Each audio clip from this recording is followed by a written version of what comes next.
You're lucky I even let your kind walk through these doors."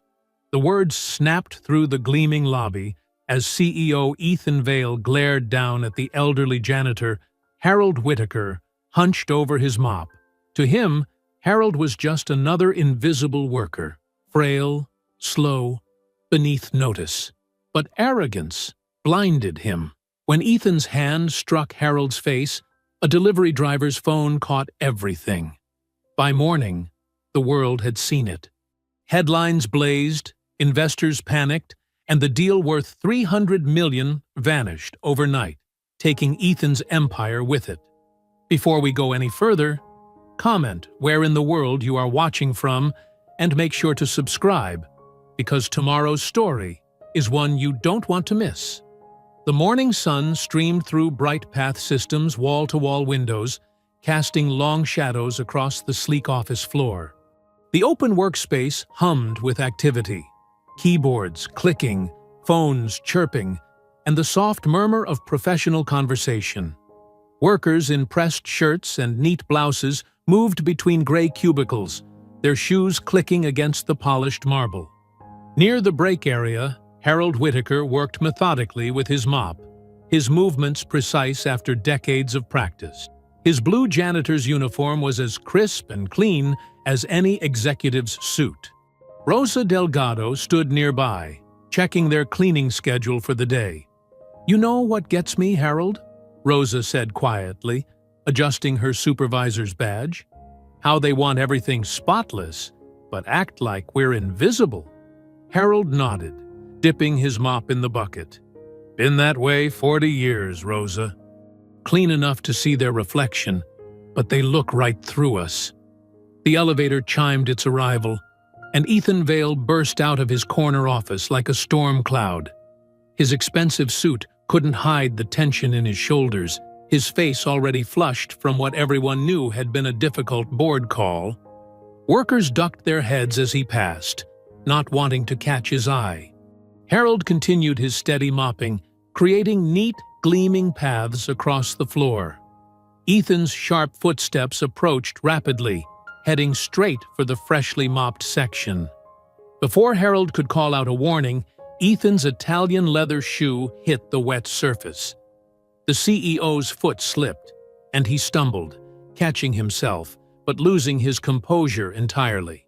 His face twisted with rage as he turned to Harold. "You people can't even keep a damn floor clean?" Ethan's voice carried across the suddenly quiet office. The words, "you people," hung in the air like poison.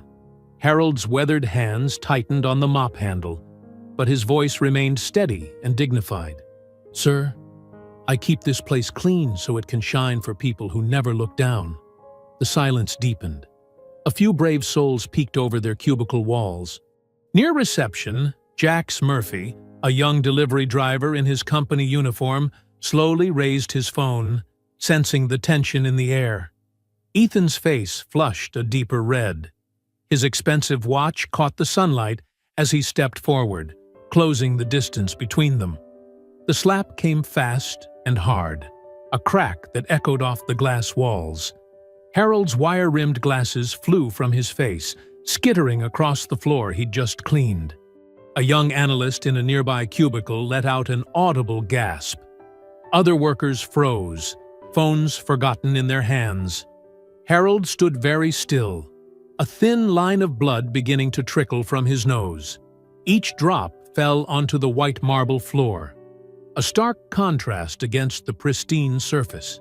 Ethan loomed over Harold, his chest heaving, momentarily shocked by his own action. But there was no remorse in his eyes, only continued rage and something darker. A glimpse of satisfaction at the blood he'd drawn. Rosa's clipboard clattered to the floor as she rushed to Harold's side. Her hands shook as she reached for him, her face a mixture of fury and concern. Around them, dozens of witnesses remained rooted in place, their faces showing horror, shame, and fear. Jax Murphy kept his phone steady, capturing every second. His young face was set in grim determination, even as his hands trembled slightly. Ethan's eyes darted around the office, taking in the shocked faces of his employees. His gaze locked onto Jax's phone, and his upper lip curled in contempt. "Delete that footage," he snarled, "or you'll regret it." He turned on his heel, storming back toward his office, each footstep echoing like a gunshot in the dead silence. The threat hung in the air, heavy and unmistakable. Rosa knelt beside Harold, her voice barely above a whisper. "Harold, I'm so sorry. We need to call someone. The police. A doctor." Harold's eyes never left Ethan's retreating back. A lifetime of dignity and restraint showed in his posture, even now. Blood continued to drip from his nose, each drop joining the small crimson constellation forming on the floor beneath the gleaming Bright Path logo. "Don't delete it," Harold whispered, his voice carrying in the silence. The words weren't just for Jax. They were for everyone watching, everyone who had seen and said nothing for too long. The office remained frozen in that moment. Sunlight continued to pour through the windows, highlighting the scene like a spotlight on a stage. Phones lay silent in their cradles. Printers hummed quietly in the background, and dozens of witnesses stood in stunned silence, watching as an old man's blood stained the pristine floor of their workplace, marking the spot where something fundamental had just shattered beyond repair. The late afternoon sun filled Harold's modest kitchen with warm light, casting long shadows across the well-worn linoleum floor. He sat at his small round table, holding an ice pack to his swollen cheek. The familiar surroundings, the faded curtains his late wife had sewn, the old coffee maker gurgling in the corner, the neatly arranged magnets on the refrigerator, seemed to mock the dignity he'd lost hours before. Rosa sat beside him, her work uniform still crisp despite the day's events.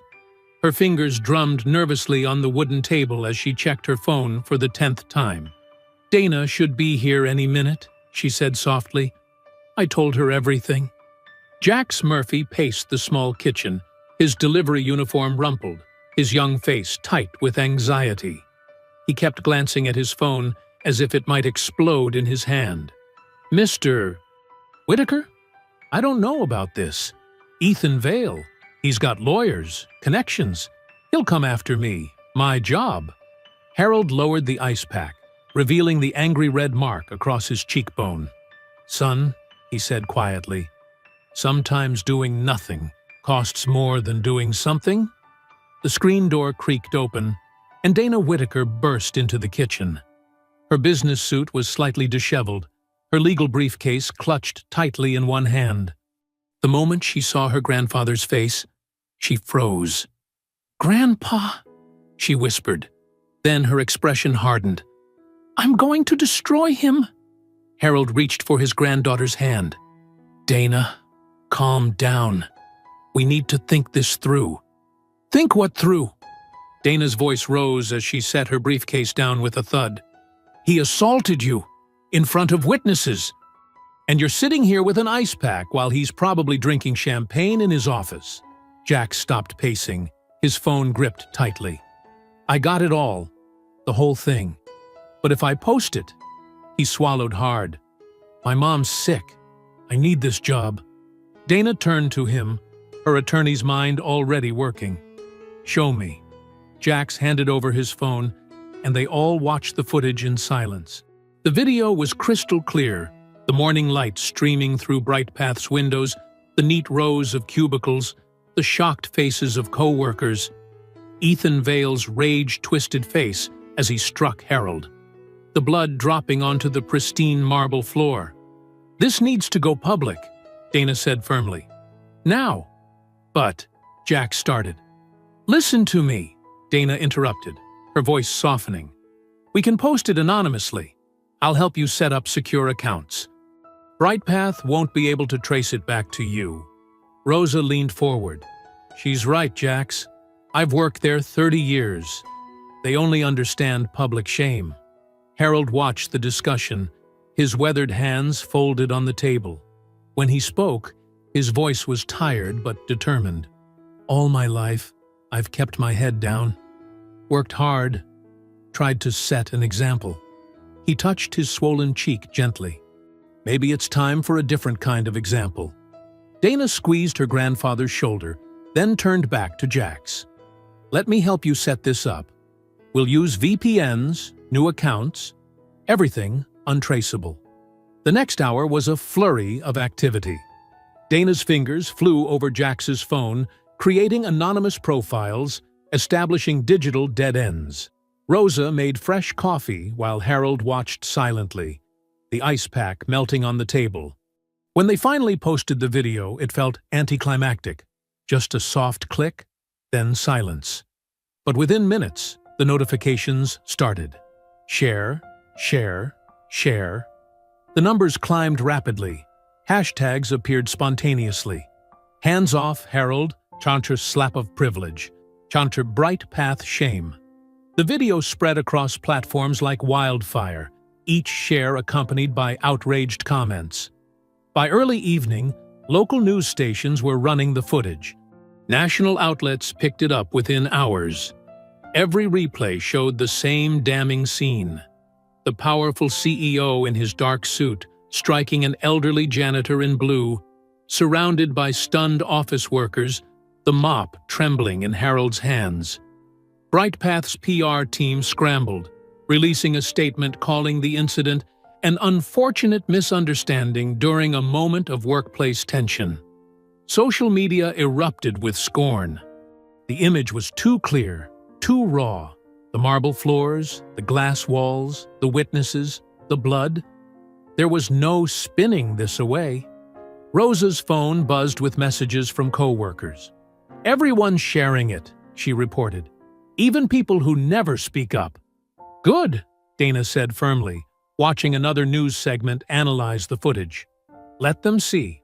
Let everyone see." The kitchen grew darker as evening settled in, but none of them moved to turn on the lights. They sat together, watching their phones, as the story grew bigger with each passing hour. Then Dana's phone rang, a contact from the city procurement office. She answered, listening intently, her expression shifting from surprise to satisfaction. "They've suspended BrightPath's hospital contract," she announced after hanging up. $300 million, frozen pending an ethics investigation. Jax slumped in relief. "So it worked." "It worked," Dana confirmed, then added grimly, "for now." In his glass-walled penthouse across town, Ethan Vale stood before a wall of windows, watching the city lights flicker on. Multiple screens behind him played news coverage of his violence, his face frozen in that moment of rage again and again. The crystal tumbler in his hand shook slightly as he watched his company's stock price dropping in real time. "They'll pay for this," he muttered, draining his glass. "All of them." Morning sunlight crept across Harold's front lawn, illuminating the crowd of news vans and reporters that had transformed his quiet street into a media circus. Microphones bobbed like strange flowers as journalists jostled for position on his small concrete porch. Camera lights blazed through his living room windows, casting harsh shadows across his family photos. Inside, Harold stood at his kitchen window, watching the chaos unfold. He wore a clean-pressed shirt despite his injuries, his dignity intact even as his privacy crumbled. The bruise on his cheek had darkened overnight, a purple testament to yesterday's violence. "You don't have to talk to them," Dana said from behind him, already dressed for court in a sharp navy suit. "We can wait them out." Harold shook his head slowly. "Can't hide forever. Hiding's what they want." Across town, BrightPath's gleaming office tower hummed with nervous energy. In the open-plan floor where yesterday's assault had occurred, employees whispered behind computer screens and ducked into break rooms for hurried conversations. Security guards in dark uniforms methodically moved through the space, tearing down printed screenshots of the viral video and handmade signs demanding Ethan's resignation. The elevator dinged, and conversations died mid-sentence. Ethan Vale stormed onto the floor, his expensive suit perfectly pressed, but his face tight with barely controlled rage. Behind him trailed a cluster of PR executives and legal advisors, all clutching tablets and speaking in urgent undertones. "I want every copy of that video scrubbed from our internal servers," Ethan barked, not slowing his stride. "And get me the security footage from every angle. Now!" Workers kept their heads down as he passed, but their eyes followed his movement. Where Harold's blood had stained the marble floor, a cleaning crew worked frantically to restore the shine. In a glass-walled conference room, Ethan's PR team huddled around a laptop. Their lead specialist, a sharp-featured woman in her 40s, gestured to the screen. "We've edited the security footage," she explained, her voice carefully neutral. "Watch." The doctored clip played smoothly, showing Harold apparently lunging toward Ethan first, the mop handle rising threateningly. The actual slap appeared almost defensive in this false context.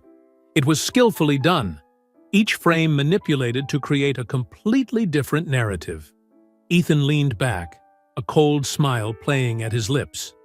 "Perfect. Get it out there. Internal channels first, then leak it to friendly media outlets. Make sure our people understand this is the real story." Back at Harold's house, his ancient landline phone rang again. He reached for it automatically, but Dana intercepted the call. "Hello?" Her professional tone quickly hardened. "Who is this? Listen here." But the line went dead. Dana slammed the receiver down, her hands shaking slightly. "Third anonymous call this morning. Just breathing and threats." Harold sat heavily in his kitchen chair. "They want me to stay quiet." "Let them try to silence us," Dana growled, pulling out her phone. "I'm filing defamation suits against Brightpath and Vale personally. We'll drown them in paperwork." The doorbell rang. Rosa this time, slipping in through the back door to avoid the media frenzy out front. Her usually neat uniform was wrinkled, her face drawn with worry. "It's getting bad at work," she reported, accepting a cup of coffee from Harold. "Management's going floor to floor, telling everyone not to talk to reporters if they want to keep their jobs. They're showing some video, saying you attacked first." "That's impossible," Dana cut in. "We have the real footage." "They're scared," Harold said quietly. "Can't blame them. Bills to pay, families to feed." The day dragged on. Reporters eventually thinned out as bigger stories broke elsewhere. By late afternoon, Harold insisted on doing his own grocery shopping despite Dana's protests. "Can't live in fear," he said firmly, grabbing his keys. "Need milk." The local grocery store was quiet, fluorescent lights humming overhead as Harold pushed his cart through familiar aisles. He filled it methodically. Bread, eggs, the instant coffee he'd grown used to since his wife passed. His cheek throbbed dully under the store's harsh lighting. The parking lot was nearly empty when he emerged, pushing his loaded cart toward his old Buick. The sun had set, leaving only the dim glow of distant streetlights. He was reaching for his trunk release when he heard footsteps behind him. Before he could turn, something hard struck the back of his knee. Harold stumbled, groceries spilling across the asphalt as two masked figures emerged from the shadows. They wore dark hoodies, their faces hidden behind generic Halloween masks. "Should have kept your mouth shut, old man," one growled, landing a vicious kick to Harold's ribs. The other attackers spat racial slurs as they continued their assault. Harold tried to protect his head, but blows rained down from all angles. Through the pain, he heard eggs cracking, milk spilling. His mop, he always kept one in his trunk, clattered to the ground beside him. The attack felt endless, though it probably lasted less than a minute. As Harold's vision began to blur, he saw his own blood mixing with spilled milk on the dark pavement. The last thing he heard was more slurs, then running footsteps fading into the night. He collapsed beside his fallen mop, surrounded by scattered groceries, alone in the empty parking lot. Morning sunlight filtered through the Venetian blinds in Harold's hospital room, casting striped shadows across his bruised face. The steady beep of monitors provided a quiet rhythm to match his breathing. His right eye was swollen shut, and white bandages wrapped his ribs where the kicks had left their mark. Dana sat in the hard plastic chair beside his bed, her hands clenched into fists on her lap. She hadn't slept, hadn't changed out of yesterday's suit. Dark circles shadowed her eyes, but the rage burning within them was razor-sharp. The door creaked open slowly, and Rosa slipped in. She carried a paper cup of coffee that she wordlessly handed to Dana before pulling up another chair. "How is he?" Rosa whispered, her eyes fixed on Harold's battered face. "Stable," Dana replied through gritted teeth. 3 broken ribs, concussion, internal bruising." She took a shaky breath. "The doctor says he's lucky they didn't kill him." Rosa's hands trembled as she reached for Harold's. "I saw something last night, going through security footage from the parking lot." She glanced nervously at the door before continuing in an even lower voice. "One of the attackers. When he turned, his jacket rode up. I saw a Bright Path security badge clipped to his belt." Dana's coffee cup crumpled in her grip, hot liquid spilling over her fingers. She didn't seem to notice the burn. "Are you sure?" "I'd stake my life on it," Rosa nodded. "It was the new style badge, too, the ones they just started using last month." Harold stirred slightly, his good eye fluttering open. "Dana?" His voice was rough, barely above a whisper. "I'm here, Grandpa." Dana leaned forward, carefully taking his hand. "You're safe now." "They wanted to send a message," Harold said slowly. "Make an example." "Well, they made a mistake." Dana stood, straightening her wrinkled jacket. "I have a meeting at City Hall. Rosa, can you stay with him?" Rosa nodded, already settling in for a long watch. "Go. Fight them." The marble corridors of City Hall felt colder than usual as Dana's heels clicked against the polished floor.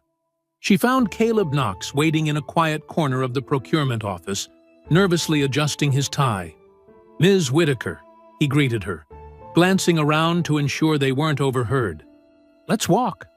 They moved through the building's less-traveled passages, their voices low. "People in high offices want this to disappear," Caleb admitted, running a hand through his graying hair. "Bright Path's legal team is threatening lawsuits against anyone who publicly supports your grandfather. They're claiming defamation, business interference." "Let them," Dana snapped. "We have video evidence of their CEO assaulting an elderly man. They're spinning it, hard." Caleb stopped, turning to face her. "There are whispers circulating that your grandfather provoked the incident, that he has a history of confrontational behavior. They're painting him as unstable, dangerous even." "That's ridiculous. He's worked there for decades without a single complaint." "I know, but—" Caleb broke off as footsteps approached. They waited in tense silence until the sound faded. "They have money, Ms. Whitaker. Money buys influence, shapes narratives. And right now, that narrative is turning against your grandfather." Dana's phone buzzed. A message from Rosa. Images from the janitorial locker room at Bright Path. Her hands shook as she swiped through them. Racial slurs spray-painted on lockers, threatening messages scratched into metal doors, all clearly dated over several years. "Look at this," she thrust the phone at Caleb. "This is what they've been ignoring. This is the environment my grandfather worked in every day." Caleb studied the photos, his face growing pale. This could help, but... He stopped as Dana's phone buzzed again. This time it was an email, forwarded from an anonymous account. The attachment was an internal Bright Path memo, dated 3 months ago, flagging Harold Whitaker as a disciplinary risk due to questioning company policies and displaying argumentative tendencies. They were building their case against him, Dana realized, fury making her voice shake. They were laying the groundwork to discredit him before any of this happened. "Be careful," Caleb warned, glancing nervously over his shoulder. "Bright Path doesn't just have money, they have people everywhere, eyes everywhere. The sun had set by the time Dana returned to Harold's house. She'd insisted on bringing him home from the hospital, setting up a makeshift bedroom in the living room so he wouldn't have to manage the stairs. Through the front window, she noticed a black sedan idling across the street, its headlights dim in the growing darkness. As she watched, the engine rumbled to life, and the car pulled away smoothly, disappearing around the corner. "They're watching," she whispered, letting the curtain fall back into place. Harold shifted in his recliner, wincing at the movement. "Let them watch," he said softly. "Let them see we won't break." Dana moved to check his bandages, her hands gentle despite the anger still burning in her chest. The house felt smaller somehow, less safe than it had just days ago. Outside, crickets chirped in the darkness, and somewhere in the distance, a dog barked. But all Dana could hear was the phantom sound of that sedan's engine, waiting in the shadows. Inside her corner office at Mitchell & Associates, Dana spread the growing pile of evidence across her desk. Late morning sunlight streamed through the windows, catching dust motes in its rays. Her coffee had gone cold hours ago, forgotten amid the mounting paperwork detailing BrightPath's history of discrimination. A soft knock at her door made her look up. Nadim Rahal stood in the doorway, his normally pristine suit slightly rumpled, dark circles under his eyes suggesting sleepless nights. His hands clutched a thick manila folder like a lifeline. "Ms. Whitaker?" His voice quavered. "May I come in?" Dana gestured to the chair across from her desk. "Please, sit down, Mr. Rahal." She studied the compliance officer's nervous demeanor as he perched on the edge of the seat. "You said you had something important to share?" Nadim's fingers drummed against the folder in his lap. "What I'm about to show you," he swallowed hard. "If anyone at BrightPath discovers I brought this to you, my career is over. Maybe worse." "I'll protect my source," Dana assured him, leaning forward.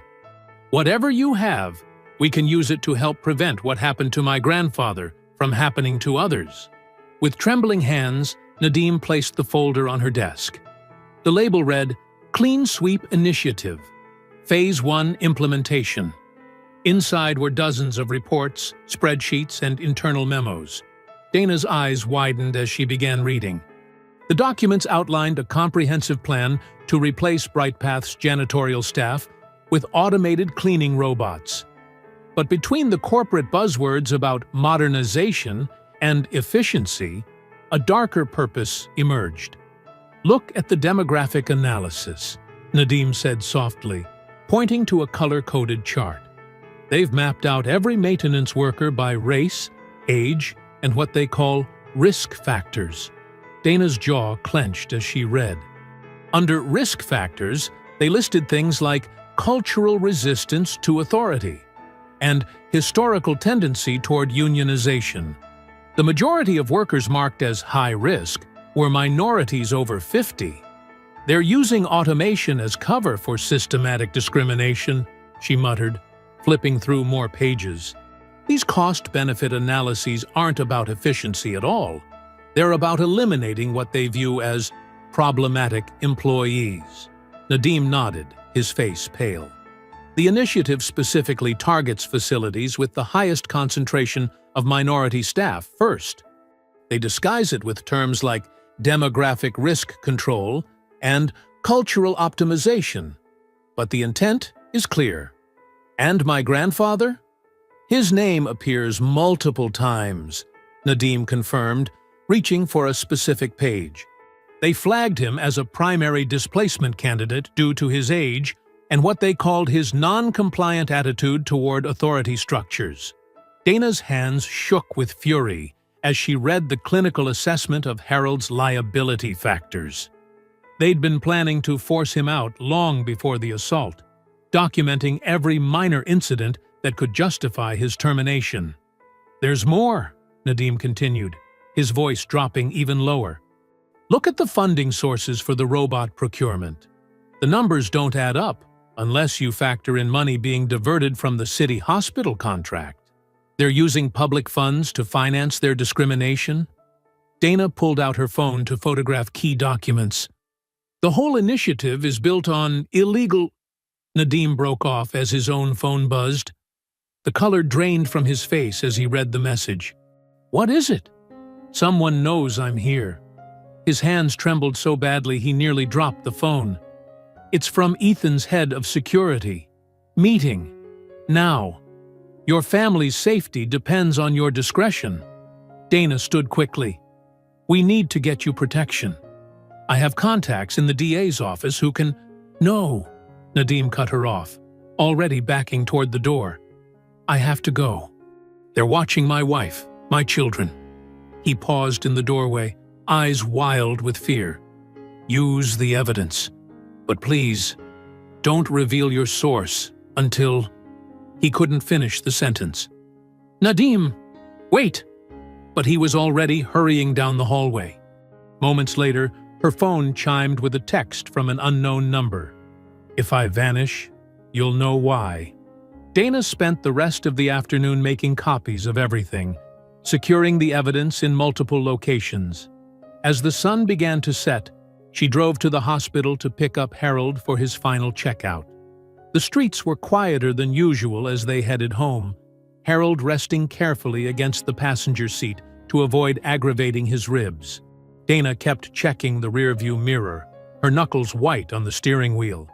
We're being followed, Harold noted calmly, spotting the black SUV 3 cars back. Its headlights blazed unnecessarily bright in the dusk. I see it. Dana took a sharp right turn. The SUV followed. Steady, baby girl, Harold cautioned as she accelerated. Don't let them make you panic. The SUV closed the gap, its headlights now filling their back window with harsh light. Dana's heart pounded as she took another turn, then another, trying to lose their tail. They're sending another message, Harold observed, his voice remaining level despite the tension. Letting us know they can find us whenever they want. As if to prove his point, the SUV suddenly peeled away, its tires squealing as it turned down a side street and disappeared. The abrupt absence of its headlights left them in relative darkness. Dana's hands were still shaking as she pulled into Harold's driveway. They sat in silence for a moment, both processing what had just happened. You okay? Harold asked softly. Are any of us? Dana responded, thinking of Nadim's terrified face, of the coded discrimination hidden in corporate documents, of the threats lurking in every shadow. The morning sun pierced through Brightpath's 40th floor boardroom windows, casting long shadows across the polished table. Digital displays lining the walls flashed crimson numbers, the company's stock price dropping in real time. Ethan Vale paced like a caged animal, his expensive suit wrinkled from hours of emergency meetings. 30%! He slammed his fist on the mahogany surface, making water glasses rattle. Our stock has dropped 30 goddamn % because of that. His face twisted with ugly rage as he spat a racial slur. Miriam Grant, the board chair, sat ramrod straight in her leather chair, her silver hair perfectly coiffed despite the crisis. Her voice cut through his tirade like a steel blade. That's exactly the kind of language that got us here, Ethan. Don't lecture me about... You're burning this company alive, Miriam interrupted, her tone arctic. Every time you open your mouth, every reaction, every threat, you're pouring gasoline on the flames. Other board members shifted uncomfortably in their seats. The youngest director, fresh from Harvard Business School, couldn't meet anyone's eyes. The CFO obsessively straightened his papers, trying to disappear. These people, Ethan snarled. These ungrateful. If you finish that sentence, Miriam warned, I'll call an emergency vote to remove you right now. She gestured at the screens. Look at those numbers. Really look. That's not just bad PR. That's shareholder value evaporating because you couldn't control yourself. Across town, in the fluorescent-lit maze of Mitchell & Associates law offices, Dana Whitaker hunched over her keyboard. Her cubicle walls were plastered with printouts, security footage stills, employee testimonies, financial records. She'd been building the civil case since dawn, fueled by coffee and righteous anger. Ms. Whitaker? Her assistant appeared at the cubicle entrance. Detective Martinez is on line 2. Says it's about Rosa Delgado's statement. Dana grabbed her phone. Detective? Yes, I'm here with her now. She turned to where Rosa sat in a chair beside her desk, hands clasped tightly in her lap. Rosa leaned forward toward the speakerphone, her voice steady despite her obvious tension. Like I told you before, the man who attacked Harold, the shorter one, his security badge was visible when he swung. Blue stripe on white plastic. Bright Path logo clear as day. Could you identify him in a lineup? The detective asked. No. Rosa's fingers twisted together. He wore a mask. But I know that badge. I've worked there 15 years. The blue stripe means Executive Protection Detail. They guard the C-suite offices.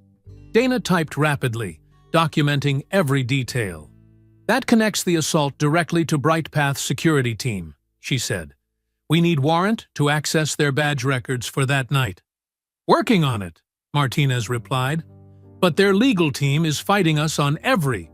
A commotion in the office hallway cut him off. Dana looked up to see several of her colleagues clustered around a computer screen, faces grave. I'll call you back, she told Martinez, hurrying over. What's happening? Her colleague wordlessly turned his monitor. A breaking news site displayed a leaked medical document, what appeared to be a psychiatric evaluation of Harold Whitaker. Dana's blood ran cold as she scanned the text. History of paranoid delusions. Workplace persecution complex. Violent outbursts during Vietnam service. The medical letterhead looked official. Every word was carefully crafted character assassination. Within hours, news channels picked up the story. Talking heads debated Harold's mental state. Social media posts questioned if he had snapped and attacked Ethan first. The carefully manufactured sympathy shift made Dana physically ill. She drove to Harold's house as soon as she saw the reports, finding him sitting in his small living room. The TV was on, muted, showing yet another panel discussion about his troubled history. Daddy? Dana hadn't called him that since she was little. We need to... Her voice trailed off as she saw his shoulders shaking. Harold Whitaker, who had survived war, poverty, and decades of discrimination without breaking, was crying silently in his armchair. They made it all up, he whispered. Every word. But people will believe it because it's what they want to believe about men like me. Dana knelt beside him, taking the printed psychiatric report from his trembling hands. With deliberate movements, she tore it cleanly in half, then in quarters. Let them spin their lies, she said, her voice hard with determination. We have truth. We have evidence. We have witnesses. Harold wiped his eyes. I'm tired, baby girl. So tired of fighting. I know, Dana gripped his hand tightly. They want us scared. They want us to give up. She met his gaze, seeing decades of pain but also unbreakable dignity. Let's make them scared instead. Harold looked at their clasped hands, his weathered and calloused from years of labor, hers smooth but strong from carrying briefcases instead of mops. A hint of his old strength crept back into his posture. Your grandmother used to say, "Truth rises like cream," he murmured. No matter how much dirt they stir up, it always rises. Dana squeezed his hand, thinking of Nadim's documents, of Rosa's testimony, of the security footage yet to be uncovered. The pieces were there. They just had to be brave enough to assemble them. The afternoon sun beat down on the Chevron station's cracked pavement. Heat waves rippled off the empty pumps, creating mirages that matched Nadim Rahal's jittery nerves. He sat in his silver Accord, engine idling for a quick escape, watching every vehicle that passed with growing anxiety. His phone buzzed. A text from Dana. 2 minutes away. Nadim's hands trembled as he adjusted his rearview mirror for the 100th time. The parking lot remained empty, except for a weathered pickup truck whose driver was inside paying for gas. Still, his heart jumped at every passing car, every distant siren.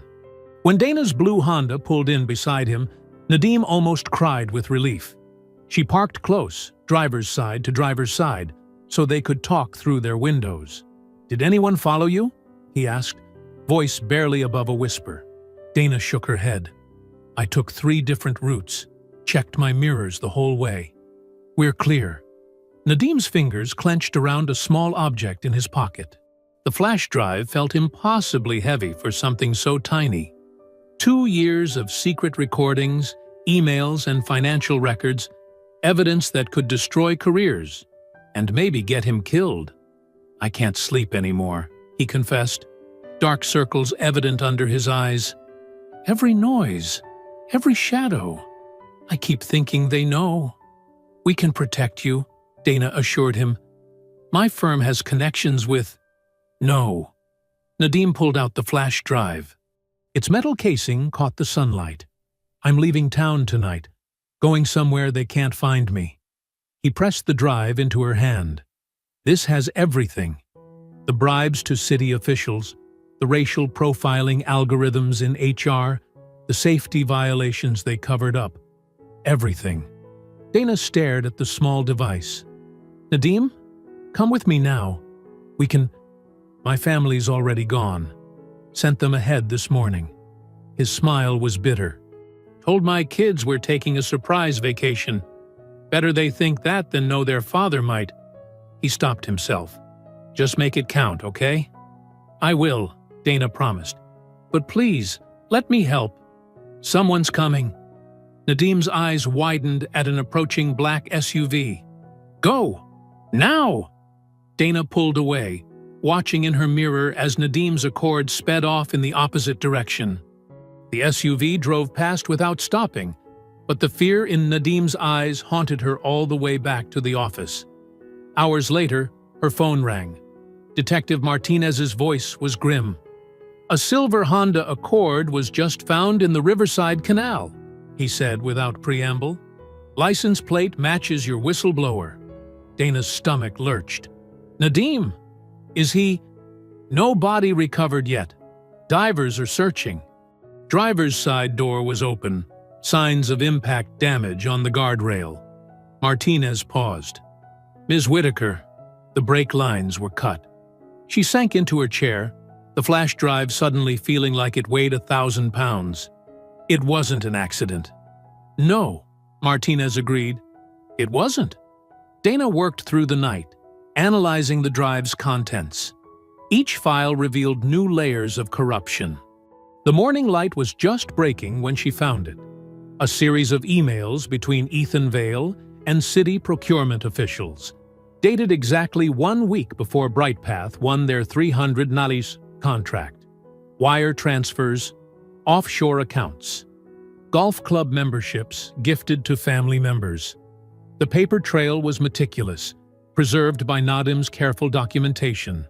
She thought of him checking these records late at night, alone in his office, knowing what would happen if he was caught.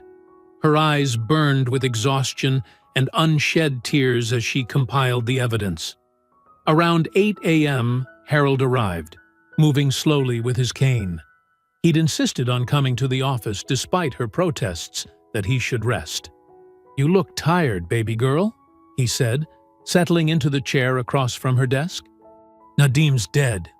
The words came out raw. "They killed him for this." She gestured at her screen, showing the evidence of BrightPath's corruption.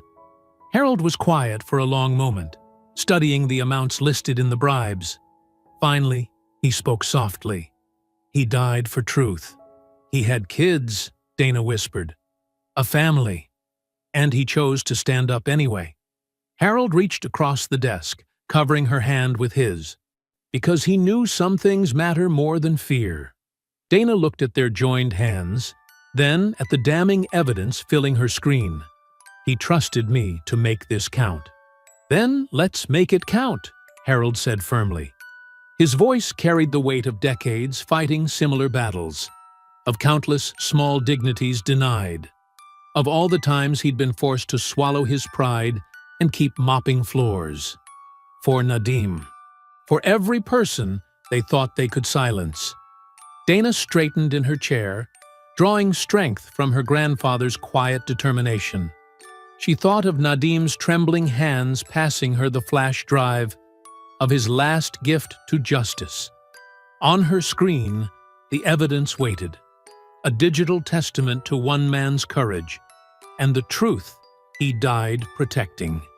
She opened her email and began composing a message to Detective Martinez, copying her most trusted reporters. Harold watched in approval as her fingers flew across the keyboard, turning Nadim's sacrifice into armor for their fight. The midday sun glared off Brightpath's glass tower, casting harsh reflections onto the crowd below. Hundreds of protesters packed the plaza, their signs bobbing like angry waves. Justice for Harold. Black Lives Matter.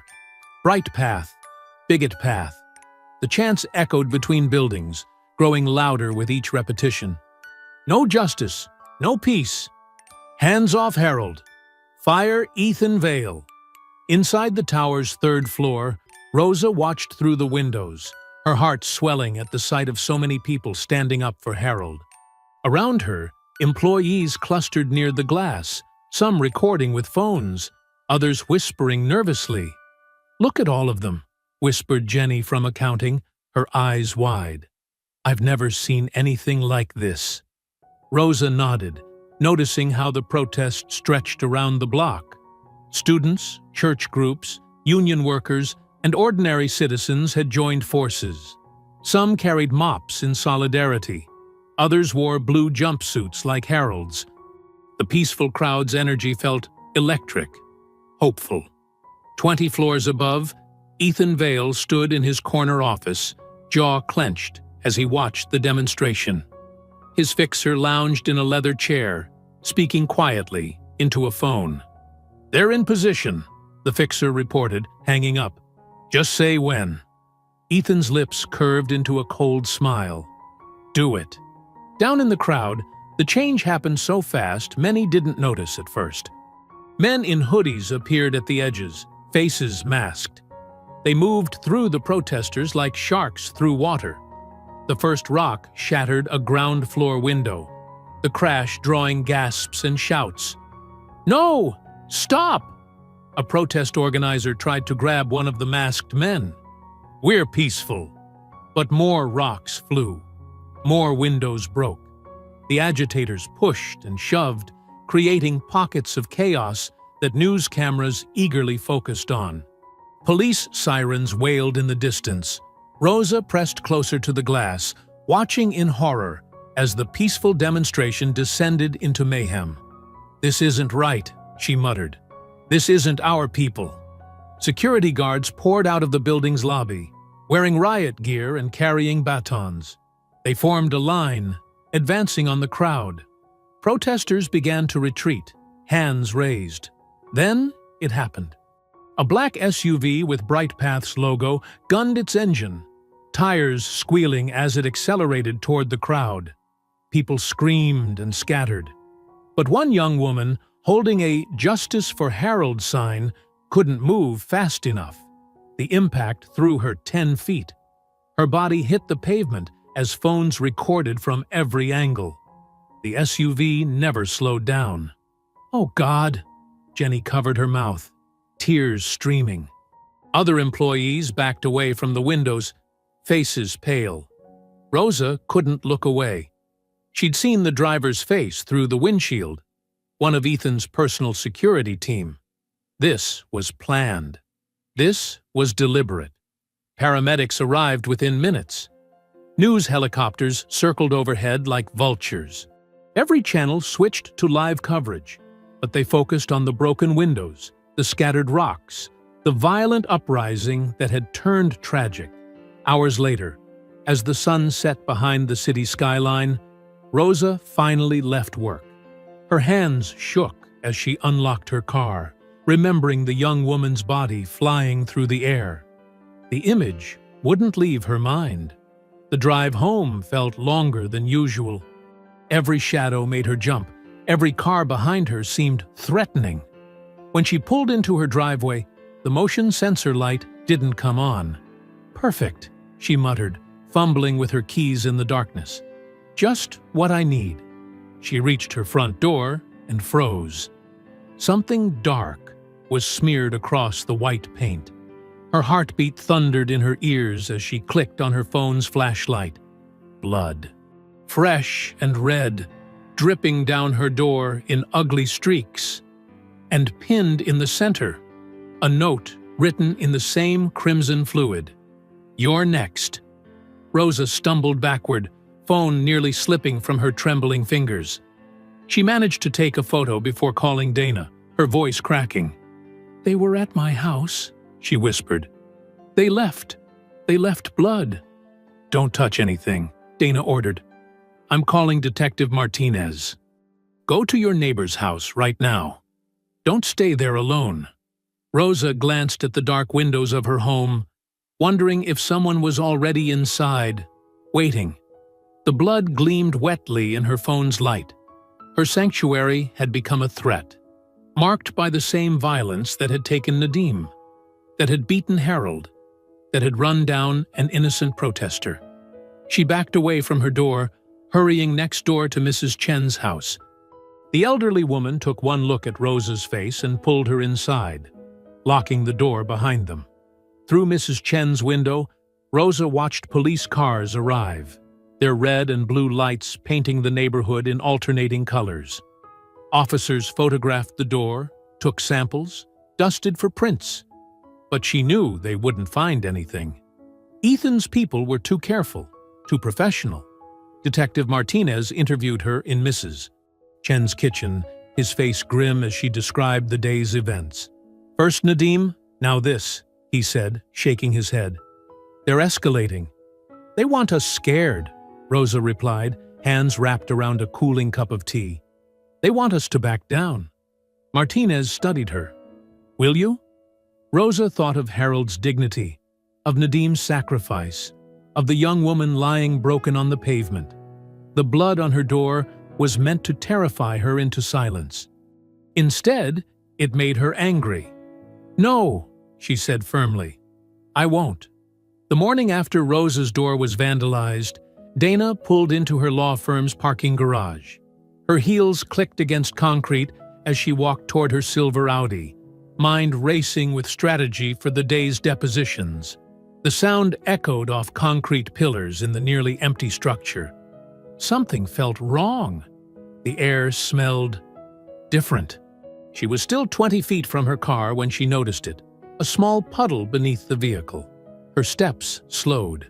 The chemical smell grew stronger. Then she saw the wire. "Oh, God!" Dana backpedaled, turning to run. She'd made it 3 steps when the explosion hit. The blast knocked her forward onto the pavement.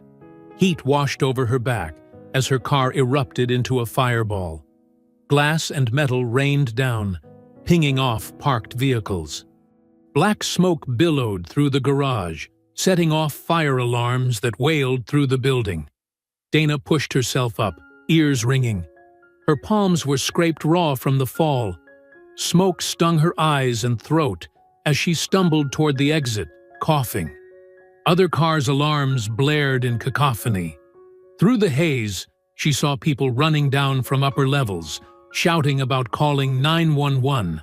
But Dana couldn't focus on their words. All she could feel was rage, pure, white-hot fury that made her hands shake. They'd tried to kill her, just like they'd killed Nadim, just like they'd threatened Rosa, just like they'd beaten Harold. By the time firefighters arrived, Dana was sitting on a concrete barrier outside, refusing medical attention despite the soot on her face and clothes. Detective Martinez knelt beside her, notepad ready. "Same signature as the other attacks," he said quietly. "Professional job. They wanted to send a message." "Message received," Dana growled. "And here's my response. I'm going to bury them." Her phone buzzed, a text from Caleb Knox. "Check your email, now." With trembling fingers, Dana opened her inbox. Caleb had sent dozens of documents, procurement records, inspection reports, internal memos, all showing how BrightPath had systematically falsified safety data to win city contracts. "Jesus," she whispered, scrolling through. Equipment maintenance logs were forged. Required inspections never happened. 3 hospital patients had died when BrightPath's faulty monitoring systems failed. She forwarded everything to her media contacts, adding a simple message. "They tried to kill me this morning. Here's why." Within hours, the story exploded. News channels cut from footage of her burning car to damning evidence of BrightPath's negligence. The company's stock price plummeted. Justice for Harold trended again, alongside York's BrightPath kills. That afternoon, Harold agreed to an interview with Channel 7's most respected anchor. They set up in his living room, Harold in his favorite armchair, looking dignified despite his lingering bruises. "Mr. Whitaker," the anchor began, "how do you respond to BrightPath's claims that you provoked the incident?" Harold's voice was steady. "I've spent 50 years cleaning floors, ma'am. 50 years being invisible to men like Ethan Vale. Until I wasn't invisible enough." He paused, dabbing sweat from his forehead. "They want to paint me as angry, violent. But I'm just tired. Tired of—" His words slurred. His hand dropped. Then Harold slumped forward in his chair. "Grandpa!" Dana rushed to him from where she'd been watching off camera. The anchor called for help as the camera crew scrambled. Hours later, Harold lay in a hospital bed, monitors beeping steadily. The doctor said it was exhaustion combined with stress, but he'd be okay with rest. Dana held his weathered hand, noting how fragile it felt. "I'm sorry," Harold whispered. "Should have been stronger. Don't you dare apologize." Dana's voice cracked. "You're the strongest person I know." Harold's grip tightened slightly. "They think they can bury this. Like they bury everything." His eyes, though tired, burned with determination. "Don't let them, baby girl. Make them choke on it." Across town, in BrightPath's basement storage room, Ethan's fixer fed documents into an industrial shredder. The machine growled as it devoured page after page labeled "Camera Loop Authorization," evidence of the CEO ordering security footage to be altered, proving premeditation in Harold's assault. The fixer's phone buzzed, Ethan demanding confirmation that everything was destroyed. But as he reached for another stack of papers, he didn't notice the janitor watching through a crack in the door, recording every moment. The shredder whirred endlessly, turning damning evidence into confetti. Up in his penthouse office, Ethan paced, waiting for confirmation. The city was turning against him. His own board was asking uncomfortable questions. And somewhere out there, that old janitor and his crusading granddaughter were still fighting. He grabbed his phone, barking at his fixer. "Is it done?" "Almost. Just finishing the last batch. Burn the shreds. I want nothing left." But it was too late. The truth was already spreading, flowing through the city like smoke, impossible to contain. Just like the smoke that still lingered in the parking garage where they'd tried to silence Dinah. Just like the smoke that rose from Nadim's submerged car. Just like the acrid smell of burning rubber when they'd run down that protester. The fire they'd started was growing beyond their control. And soon, it would consume them all. Harold sat in his worn armchair, morning sunlight streaming through the window. His broken glasses lay on the side table, the cracked lens catching the light. The attack in the parking lot had left them twisted, but he couldn't bring himself to throw them away. Like everything else in his life, they held memories, both good and painful. Dana paced the small living room, still fuming about her destroyed car. Her suit was wrinkled from a sleepless night, spent reviewing Caleb's leaked documents. "There has to be more," she muttered. "Something we missed." Harold stared at his glasses, watching the light dance through the spider-webbed cracks. Something tugged at his memory. A detail from his years of maintenance work. Something about cameras and backup systems. His eyes widened. "The janitor's closet camera?" he said suddenly. Dana stopped pacing. "What?" "The security camera outside the janitor's closet. It shares a backup feed with the maintenance facility across town." Harold leaned forward, excitement breaking through his exhaustion.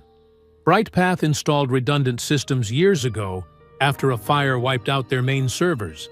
Every camera has an off-site backup. Dana rushed to kneel beside his chair. "Are you sure? The footage from that night could still exist? If they didn't know about the backup?" "Yes." Harold's hands trembled slightly. "The system was old, forgotten. Only us maintenance workers knew about it." Dana pulled out her phone, fingers flying over the keys as she texted Caleb. Within minutes, he called back. "The old maintenance facility on Industrial Drive," Caleb confirmed. "It's been closed since the automation upgrade, but the servers should still be there. I can get you in. I have master access codes from my procurement work." "When?" Dana demanded. "Tonight. Security's minimal since the closure, but we have to hurry. They're scheduled to clear out the building next week." As darkness fell, Dana parked her rental car behind the abandoned maintenance facility.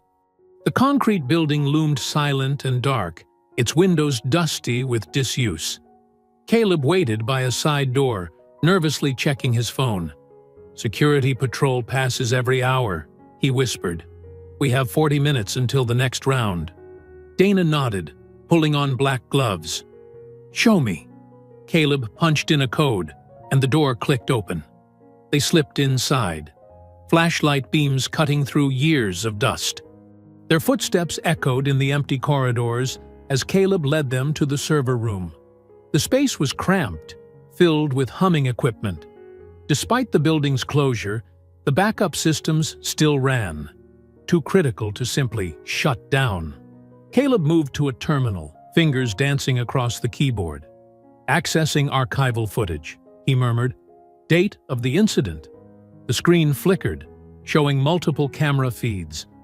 Dana leaned close, watching as Caleb navigated through folders of stored video. "There!" She pointed to a file marked with the date of the assault. The footage was grainy but clear enough. The camera's view showed the hallway outside the janitor's closet, partially capturing the lobby where the assault occurred. But more importantly, it showed what happened before. Ethan appeared on screen, checking his watch.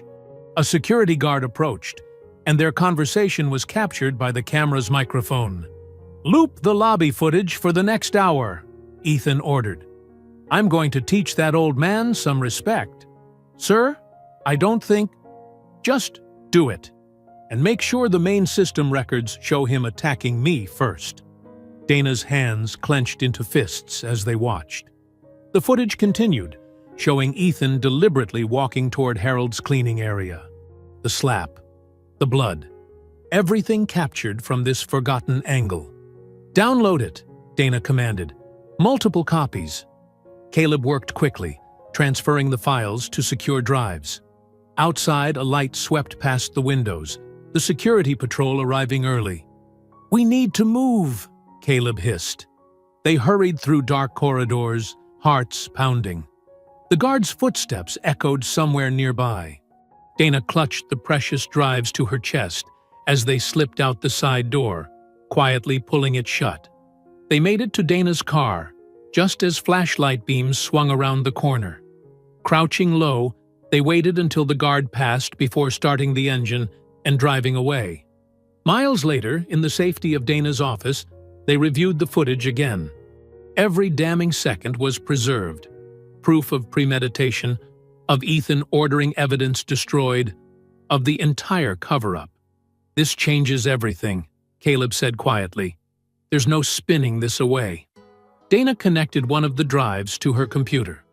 Her hands were steady now, anger replaced by cold determination. She began uploading copies to secure servers. to trusted journalists, to government investigators. "What about Harold?" Caleb asked. "Should we show him first?" Dana shook her head. "No time. If we wait, they might find a way to stop us." She hit the final upload button. "Let's end this." Across the city, phones began buzzing with notifications. News alerts flashed. Social media exploded with the new footage. The video spread like wildfire, destroying every lie Brightpath had crafted. In his hospital bed, Harold watched on his tablet as truth finally emerged. His weathered face showed no triumph, no celebration, only quiet vindication as justice began its work. The sun was rising again, painting the city in gold. But this dawn was different. This dawn carried truth on its rays, illuminating every shadow where corruption had hidden. And in its light, no amount of money or power could hide what had really happened on that marble floor. Morning light filtered through Brightpath's towering windows, casting long shadows across the transformed office floor. Where cubicles had once created a maze of workspace, now stood rows of elegant chairs facing a small stage draped in corporate blue. The marble floor gleamed beneath, freshly polished to erase any trace of what had happened there weeks ago. Ethan Vale stood at the podium, adjusting his gold cufflinks as he practiced his speech. His reflection in the glass showed a man desperately clinging to control, his face lined with tension despite expert makeup. And as we move forward, Brightpath remains committed to workplace dignity and respect. He rehearsed, voice echoing in the empty space. "Recent events have been misconstrued by those seeking to damage our reputation." Behind him, event staff arranged flower arrangements and adjusted lighting. Security personnel in dark suits stationed themselves at strategic points, their earpieces glinting. The fixer stood in a corner, speaking quietly into his phone. Across town, Dana's office buzzed with controlled chaos. Journalists huddled around her conference table, reviewing copies of the backup footage on tablets. Their faces showed a mix of shock and eagerness as they watched Ethan's premeditated actions unfold. "The stream is ready," her tech expert confirmed, showing her the setup. "One click, and it broadcasts to every screen in that room, plus major news networks." Dana nodded, checking her phone again.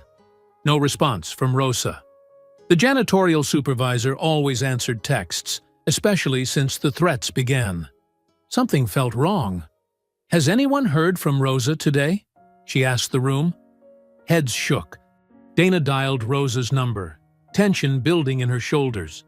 The phone rang once, twice, then connected.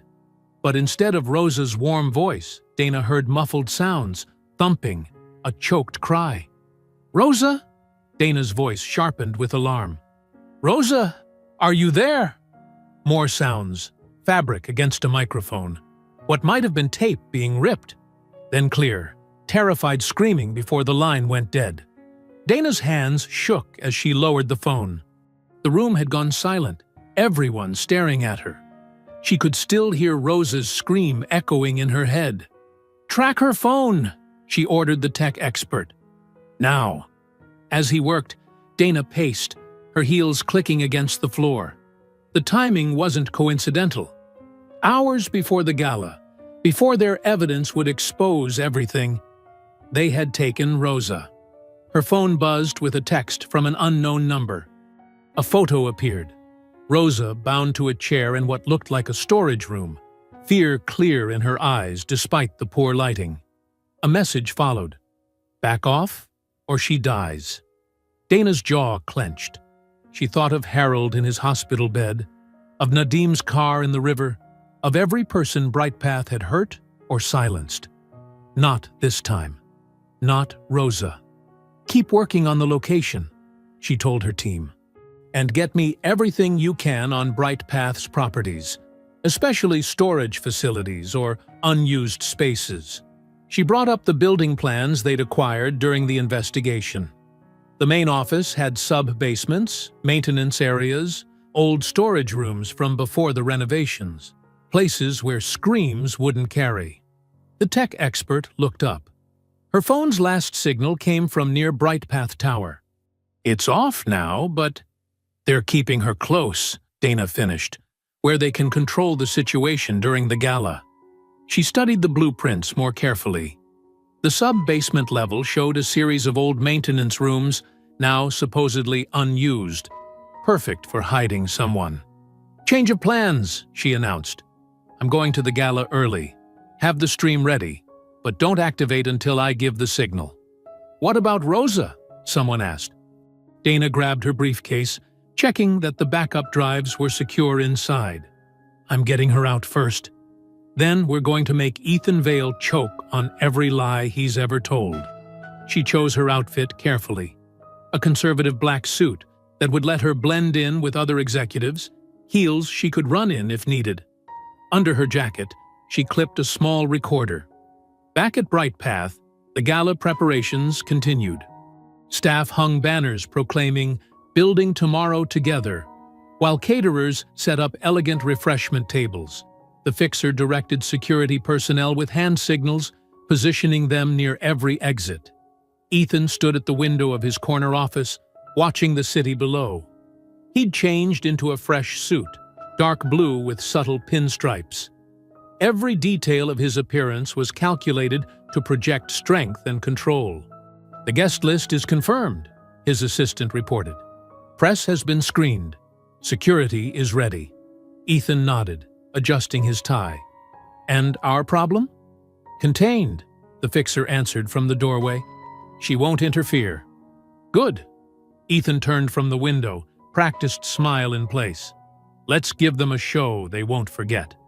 In the sub-basement, Rosa twisted against her bonds, tape across her mouth muffling her protests. A single guard watched her, looking bored. Above, she could hear the sounds of chairs being arranged, of people preparing for the gala where Ethan would lie again.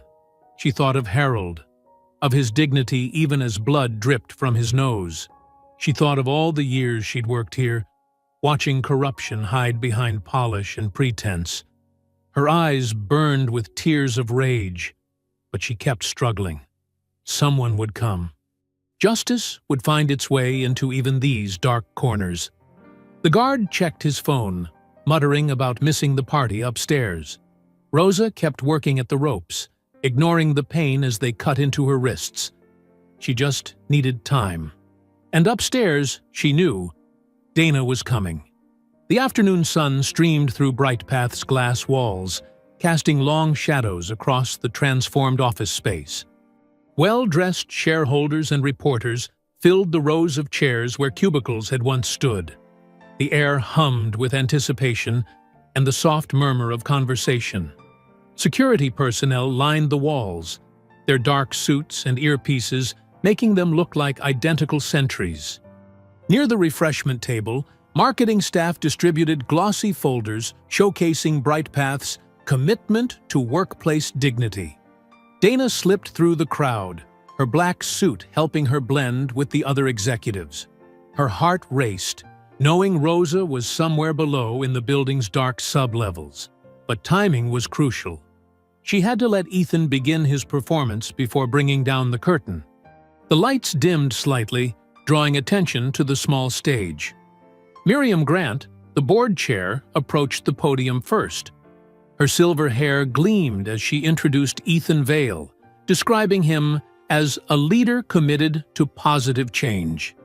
Ethan strode onto the stage, his blue pinstriped suit immaculate. He gripped the podium with manicured hands, flashing his practiced smile at the crowd. The same hands that had struck Harold weeks ago, now gesturing smoothly as he began to speak. "Distinguished shareholders, members of the press," he began, voice steady and controlled. "Recent weeks have brought challenges to Brightpath. Misunderstandings have been weaponized by those seeking to damage our reputation."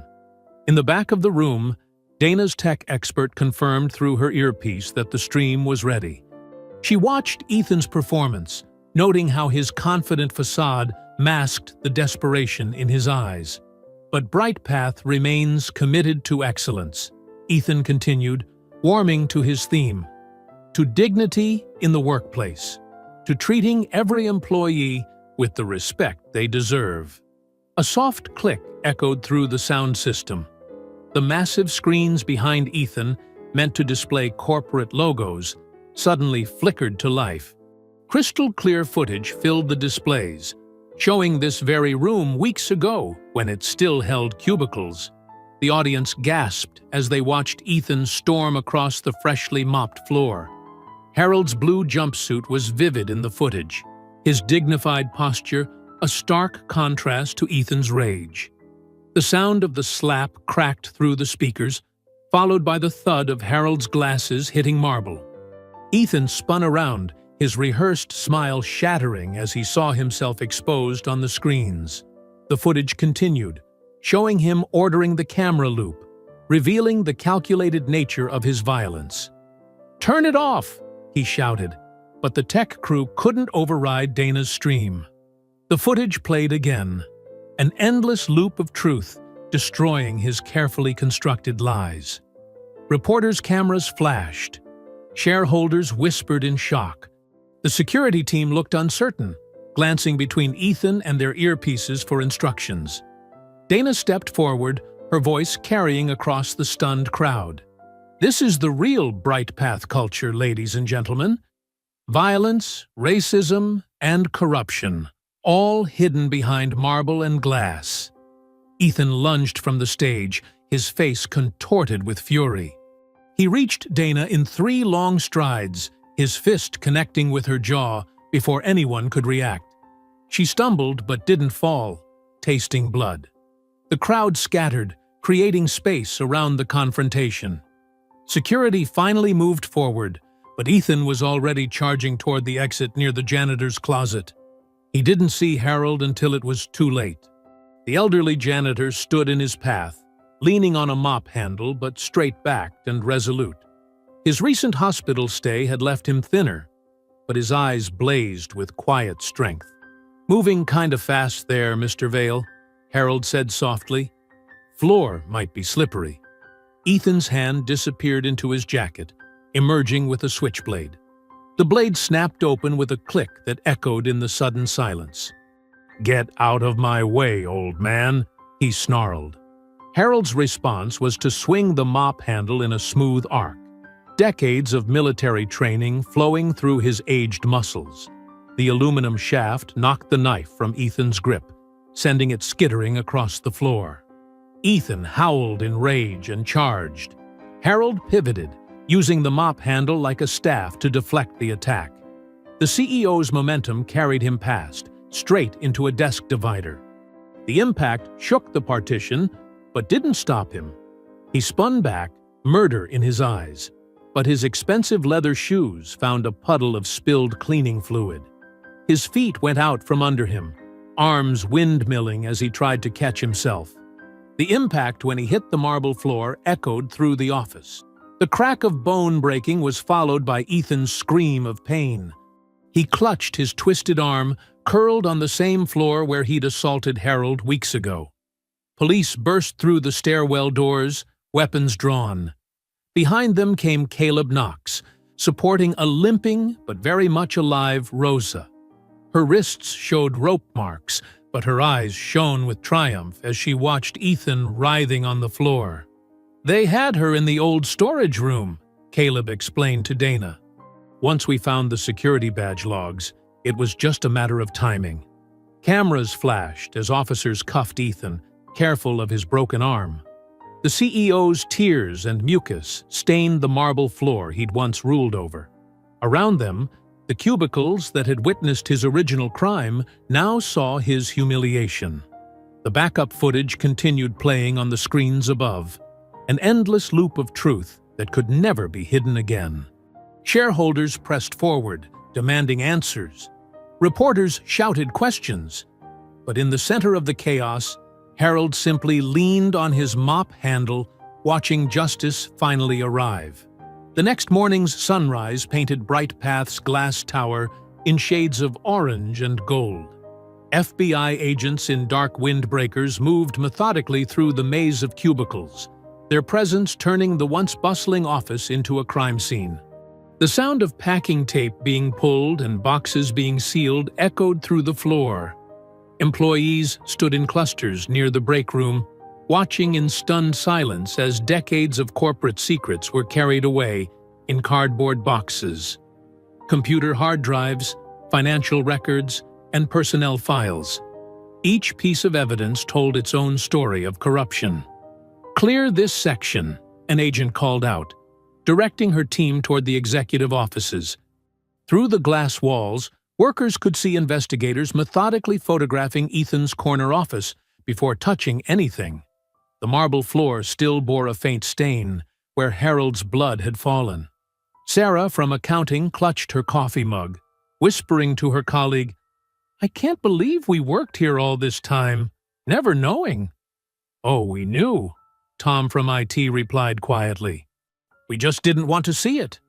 In the center of the floor, Caleb Knox stood with federal investigators, pointing out which servers contained the most damaging evidence. His voice carried clearly in the hushed space as he explained BrightPath's elaborate system of fake accounts and hidden payments. "The bribes were coded as consulting fees," he explained, pulling up spreadsheets on his laptop. Each payment corresponded to a major contract award. The hospital deal was just the tip of the iceberg. The investigators nodded, taking detailed notes. One agent whispered to another, "This guy's testimony is going to bury them." Near the reception desk, Rosa watched the proceedings with quiet satisfaction. Her wrists still showed bruises from her captivity, but her eyes were clear and determined as she directed agents to additional storage areas they might have missed. "Check the maintenance logs in the basement," she advised. Harold kept records of everything, including which executives came down there to destroy documents. The elevator dinged, and Miriam Grant emerged, flanked by her lawyers. The board chair's usual imperial bearing was gone, replaced by the haunted look of someone watching their legacy crumble. She made her way to a hastily assembled podium near the center of the office floor, where reporters had already gathered. Camera lights flicked on as Miriam adjusted the microphone. Behind her, agents continued their work, providing a backdrop that made her prepared statement feel even more surreal. "On behalf of BrightPath's board of directors," she began, her voice slightly trembling, "I want to express our profound regret for the culture of discrimination and violence that was allowed to flourish under our oversight." More employees drifted out of their cubicles to watch, forming a silent audience to their company's public confession. "We failed our workers," Miriam continued. "We failed our community. And we failed basic human decency when we chose to protect profits instead of people." She paused, removing her designer glasses to wipe her eyes. Mr. Whitaker's assault was not an isolated incident, but rather a symptom of systemic rot that went unchallenged for too long. Through the windows, more FBI vehicles arrived in the parking lot below. The morning sun caught their federal seals, making them gleam against the black paint. "Effective immediately, I am announcing my resignation," Miriam stated, "and I will be cooperating fully with all investigations into BrightPath's illegal activities." Questions erupted from the press corps, but Miriam raised a hand for silence. "One final note. To Harold Whitaker and every other employee we failed to protect. Your dignity was never worth less than our stock price. We were wrong. I was wrong. And I am deeply sorry." As she stepped away from the podium, an agent approached with a warrant for additional files. Miriam nodded wearily and handed over her office keys.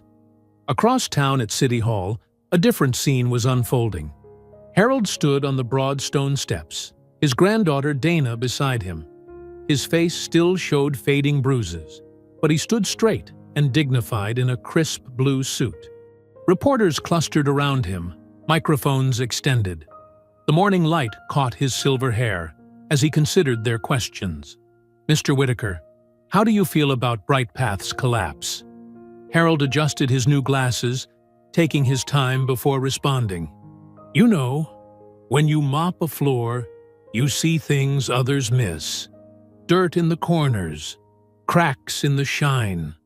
For years, I watched them build their empire on other people's pain. More cameras clicked as he continued. They thought we were invisible. The cleaners, the security guards, the maintenance staff. But we saw everything. Every dirty deal. Every cruel word. Every time they thought their money made them better than the rest of us. Did you ever expect this level of corruption to be exposed? Another reporter called out. Truth is like water, Harold replied, a slight smile touching his lips. It finds every crack, seeps into every dark place. I just had to keep the floor clean enough so people could see what was really underneath all that marble and glass. The morning traffic hummed behind him as he gripped the podium, his weathered hands steady. They spent millions making everything shine. But they forgot. Somebody had to mop up their mess every night. Somebody had to see what they really were. Dana squeezed his arm supportively as the questions continued. The old janitor's quiet dignity seemed to fill the space between City Hall's towering columns, his voice carrying the weight of every worker who'd ever been treated as less than human. The marble halls of the federal courthouse buzzed with anticipation. Sunlight streamed through tall windows, casting long shadows across the polished floor as journalists and spectators filed into the crowded courtroom. The wooden benches creaked under the weight of the packed audience, all eyes fixed on the two men at the center of the drama. Ethan Vale sat at the defense table, his expensive suit now hanging loose on his frame after months in custody. His usual arrogance had dimmed to a sickly pallor, though his jaw still clenched with barely contained rage. His right arm, still healing from the gala incident, rested in a black sling against his chest. Across the aisle, Harold Whitaker sat straight-backed in his best brown jacket, the one he'd worn to his granddaughter's law school graduation. His hands rested calmly in his lap, weathered fingers intertwined. The bruises had faded, but the dignity that had carried him through decades of invisible labor remained undiminished. Dana sat beside her grandfather, legal papers arranged precisely before her. She'd barely slept in weeks, preparing for this moment. The evidence boxes stacked behind her told the story of BrightPath's collapse. Each document, email, and video clip another nail in Ethan's coffin. The bailiff's voice cut through the murmur. "All rise!" Judge Martinez entered, his black robes sweeping as he took his place at the bench. "Be seated," he commanded, adjusting his reading glasses as he reviewed the file before him. The prosecutor rose first, her voice clear and measured. "Your Honor, the evidence will show that Mr. Vale not only committed assault, but orchestrated a far-reaching campaign of corruption, intimidation, and racial discrimination." She gestured to the first exhibit, the original viral video of the slap, now enhanced and stabilized. The courtroom watched in silence as the familiar scene played out. Harold mopping, Ethan's rage, the shocking crack of palm against flesh. Several jurors flinched at the sound. "But this was just the beginning," the prosecutor continued, clicking to the next piece of evidence. When Mr. Vale realized he'd been caught, he didn't show remorse. Instead, he ordered his security team to doctor surveillance footage. The split-screen comparison appeared. The real video versus BrightPath's edited version showing Harold as the aggressor. Whispers rippled through the gallery. Text messages between Mr. Vale and his head of security confirmed the deliberate manipulation. She read from a projected screen. "Make it look like the old man started it. I don't care how." Ethan's lawyer objected to various pieces of evidence, but Judge Martinez overruled him repeatedly. The prosecution's case was meticulous, building hour by hour like a rising tide. Financial records detailed the bribes, millions flowing through shell companies to secure contracts. Internal emails revealed Ethan's racist rants about his maintenance staff. "These people should be grateful we let them clean our floors." The Project Clean Sweep documents drew gasps, detailed plans to systematically replace minority workers with automated systems, complete with statistics on demographic efficiency improvements. By afternoon, the sun had shifted, casting harsh light directly on Ethan's face as Rosa took the stand. She described the years of harassment, the threats after she testified, her terrifying hours of captivity before the final gala. "He told his men to make an example of me," she stated firmly, pointing at Ethan. "Said no one would believe a Mexican cleaning lady anyway." Ethan's composure finally cracked. He surged to his feet, face contorted with rage. "You ungrateful!" he snarled, spitting out a vicious racial slur that echoed through the stunned courtroom. "Order!" Judge Martinez's gavel crashed down as federal marshals moved to restrain Ethan. "One more outburst, and you'll be removed, Mr. Vale." Harold watched calmly as his former boss was forced back into his seat, the mask of corporate respectability completely shattered. Dana squeezed her grandfather's hand, and he gave her a small, knowing smile. The prosecution's final evidence was devastating. The recovered backup video showing Ethan explicitly ordering the camera footage to be looped before the assault. His voice rang clear. "Make sure nothing records for the next hour. I'm going to teach that old man some respect." Judge Martinez called a brief recess before sentencing. The courtroom hummed with tension as the minutes ticked by. Journalists scribbled furiously in notebooks, while sketch artists captured Ethan's deteriorating composure. When the judge returned, his face was stern. "Mr. Vale, stand for sentencing." Ethan rose unsteadily, his lawyer's hand on his elbow. The room fell silent. "In 30 years on the bench, I have rarely seen such a calculated pattern of cruelty and corruption," Judge Martinez began. "You assaulted an elderly man for doing his job, then unleashed a campaign of violence and intimidation to cover your crimes. You corrupted public contracts, endangered lives, and showed utter contempt for human dignity." The judge paused, removing his glasses. "But perhaps most damning is your complete lack of remorse. Even today, you've demonstrated that you still view certain people as beneath you, beneath your respect, beneath your humanity." Ethan stared straight ahead, jaw working silently as Judge Martinez continued.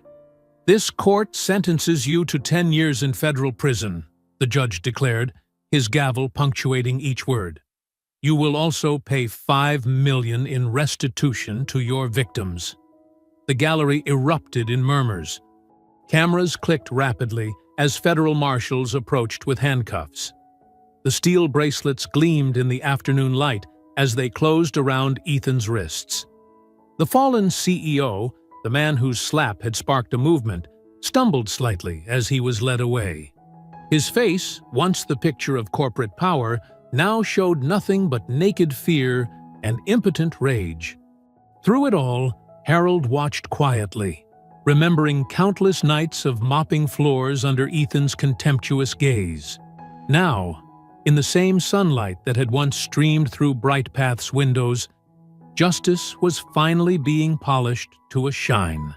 The morning sun painted golden rectangles across the polished floors of the Whitaker Center for Workers' Rights, formerly Brightpath Systems. The transformation was more than cosmetic.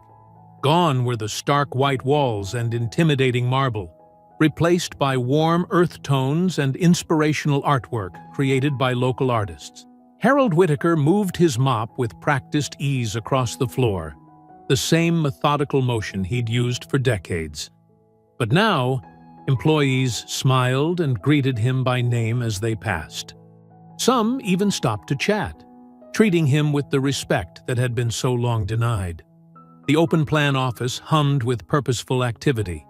Casually dressed staff worked at standing desks and gathered in small groups around coffee stations. The rigid hierarchy of the past had given way to an atmosphere of collaboration and dignity. Dana Whitaker's voice carried clearly as she led a group of new employees through the space.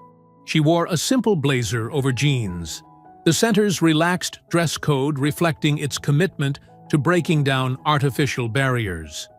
"Welcome to orientation," she addressed the diverse group of fresh faces. "What happened in this building 2 years ago changed workplace culture across the country. We're here to make sure those changes stick." Harold paused his mopping, watching with quiet pride as his granddaughter guided the group toward the building's most prominent feature. A large display case mounted where Ethan Vale's portrait once hung. Inside, a high-definition still from the viral video captured the moment that had sparked a revolution. Ethan's hand connecting with Harold's face, office workers frozen in shocked silence. "This image traveled around the world," Dana explained, her voice carrying the weight of personal connection. But it wasn't just about one man's cruelty. It exposed a system that had normalized abuse and discrimination for generations. The new employees studied the photo intently. One young woman wiped away tears. Harold noticed how different their reactions were from the fear and averted gazes of the past. "Today, this center helps workers understand their rights," Dana continued. "We provide legal aid, job training, and support for anyone facing workplace discrimination or abuse. The $5 million in restitution from the Vale case funds our operations, turning one man's hate into a force for positive change." She led the group past a wall of news clippings chronicling BrightPath's collapse and the center's rise. Headlines captured the story. "CEO sentenced. BrightPath board resigns. Whitaker Center opens doors." Harold moved quietly alongside the tour, his mop creating perfect patterns on the floor. Some things hadn't changed. He still found peace in the rhythm of his work, still took pride in maintaining order. But now that work was valued, respected. Near the break room, Rosa Delgado chatted with a group of janitors during their morning meeting. As the center's facilities manager, she ensured every maintenance worker received fair pay, benefits, and dignity. She caught Harold's eye and smiled warmly. The tour reached a corner where Harold's old locker room had been. Now it was a bright meeting space, but one wall held a special display case. Dana gestured for her grandfather to join them.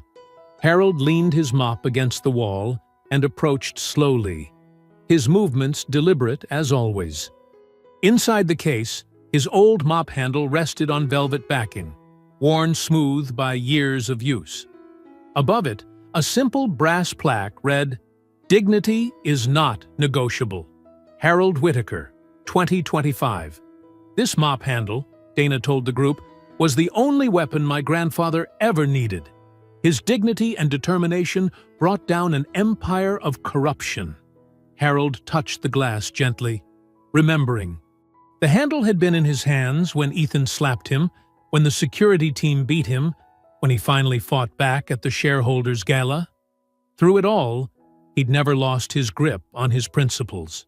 A young janitor in the tour group spoke up. "Mr. Whitaker, I saw that video when I was still in high school. It made me realize I didn't have to accept being treated like I was nothing." Harold nodded, understanding the depth of that transformation.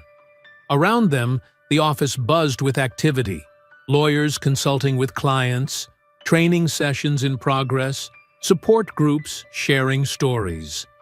Every corner of the space now served a purpose greater than profit. Natural light flooded the cubicle area where Ethan had once stormed through spreading fear. Now, workers of all backgrounds collaborated freely, their conversations punctuated by occasional laughter. No one watched over their shoulders anymore. Dana concluded the tour near her office, once Ethan's domain of glass and marble. She'd converted it into a communal space where workers could meet with advocates and lawyers. The power dynamics had been literally restructured, the architecture itself reformed to serve justice. Harold retrieved his mop and resumed his work, moving between the cubicles with the same quiet dignity he'd always possessed. But now each stroke of the mop felt different, not an act of servitude, but one of stewardship. He was maintaining a space where respect flourished and rights were protected. He paused near a window, looking out at the city skyline.